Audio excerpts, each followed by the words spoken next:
আসসালামু আলাইকুম, সবাই কেমন আছেন? আশা করি সবাই ভালো আছেন। আপনাদের দোয়া আমিও ভালো আছি। যাক, একটা গল্প না, বাস্তব জীবনের একটা কাহিনী নিয়ে আসলাম। যে একটা মহিলা আছে, তার দ্বিতীয় স্ত্রী যিনি বিয়ে করছে, উনি হলো ওনার হাজব্যান্ডের 2 বিয়ে করছে। প্রথম পক্ষে ভালো লাগতো না, তাই দ্বিতীয় বিয়ে করছে। দ্বিতীয় বিয়ে নিয়ে প্রায় 17-18 বছর চলে গেছে। তার ঘরে একটা সন্তানও হচ্ছে। এই সন্তানটা তখন হয়তো মায়ের বয়স কম ছিল, বোঝা নাই, এই কারণে সন্তানটারে তারা ওই মা, যে সন্তান সে পালাইয়া চলে গেছে না, তা বাধ্য, এক প্রকার বাধ্য করছে যাতে চলে যায়। এ কারণে বাধ্য হচ্ছে চলে গেছে।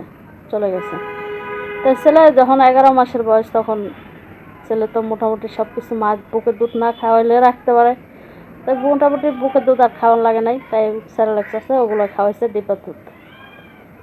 এক প্রকারে এরকম চলতে চলতে প্রায় 6 মাস পরে যখন আসলাম, 5 মাস পরে, তখন ছেলে মোটামুটি মায়েরে ভুলে গেছে গা, মায়ের কাছে আর আসে না।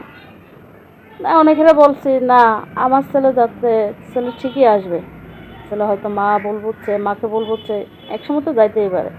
কিন্তু তেমন না। ও যে শিক্ষায় শিক্ষিত হইলো, যে শিক্ষায় ও বড় হইলো, যে হ্যাঁ আমি একটা ভুল করছি, একটা মা যখন ভুল করে তার স্বীকারও করে।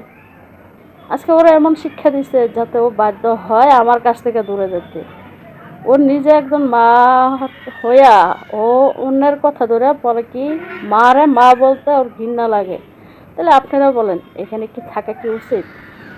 আমি মনে করি না থাকাই উচিত। তা কিসের ভরসা থাকবো, যার সংসার নাই, কথায় কথায় কয় চলে যা, কথায় কথায় কয় বাইরে হয়ে যা, এখানে তোর কি আছে? না আছে তোর স্বামী, না আছে সংসার, না আছে সন্তান, তাই কোনোটাই নেই। তাহলে কিসের কারণে এখানে থাকা হয়, বুঝতে পারবেন? তা আমি মনে করি না থাকাই সবচেয়ে ভালো, সবচেয়ে উত্তম। যে ভুল আমি করছি, এ ভুল আপনারা করেন না। আরেকটা কথা বললাম, মানুষ রূপে কতগুলো জানোয়ার আছে যে সাপের চেয়েও বিষাক্ত। দেখতে মানুষ, আচরণ কুকুরের মতো, বিষ ডালে সাপের মতো। এমন কিছু মানুষ আছে যে রক্তের লগে মিশা থাকলেও রক্তের মতো আচরণ না করে বেইমানের মতো আচরণ করে। কিন্তু এগুলো মানুষ না দেখলে হয়তো কখনোই চিনতে পারতাম না বা বুঝতেও পারতাম না। কিন্তু এরকম কথাগুলো আমার বলতে একদম ইচ্ছে হতো না, বাধ্য হয়ে। তবে দ্বিতীয় বিয়ে করলে কিনা সুখ হয় না, কিন্তু আসলে আমি দ্বিতীয় বিয়ে করতে চাই নাই, তবে করছি।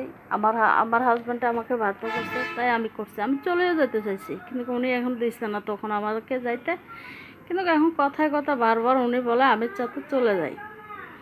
তাহলে আজকে 17-18 বছর পরে আমাকে ওনার প্রয়োজন ফুরাইয়া গেছে, কারণ এখন ছেলে মেয়ে লইয়া, স্বামী স্ত্রী সবাইকে নিয়ে উনি এখন ব্যস্ত জীবন কাটাতে চায়।